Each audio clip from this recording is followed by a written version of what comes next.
Slow Ride Home. Book 3 in a Sunburned Land series. Written by Juliette Duncan. Narrated by Sarah Kennedy. Prologue. There was nothing like Goddard Downs at dusk.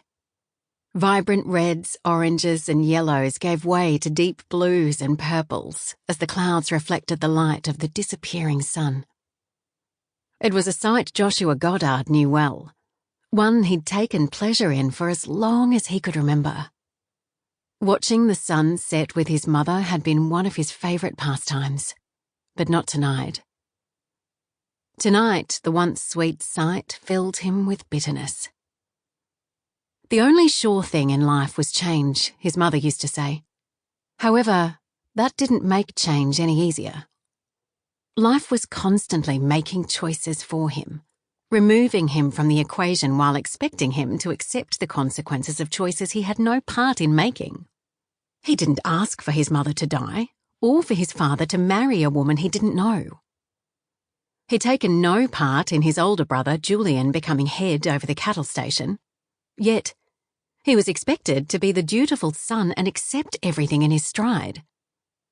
But how could he when it meant his life was not his own? His mum would have understood. She always understood. But she was no longer there. She hadn't been for years. And no matter how many passed, it still didn't seem real that she was no longer alive. "What are you thinking about?" his cousin Sean questioned as he brought his horse to a stop alongside Joshua's. Sean's reputation was less than stellar. Everyone knew it. Unlike others, however, Joshua was willing to overlook his faults. Sean had some good qualities, though they were often difficult to appreciate. Joshua leaned forward in his saddle, crossing his hands casually over the horn. "Nothing important, just remembering." Sean grinned. "Something good?" Joshua pondered the question. The expansive sky over Goddard Downs once filled him with wonder, but lately it had been losing its luster in his eyes. He exhaled a deep breath. "Once." "Don't worry, mate. Soon you and I will be out of here, and the wide open world will be at our feet. No more restrictions or Julian looking over our shoulders. We'll be our own men again like we were in Alice Springs." He thwacked Joshua's chest with the back of his hand. Joshua chuckled. He remembered that trip.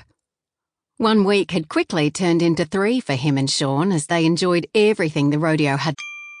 Sample complete. Ready to continue?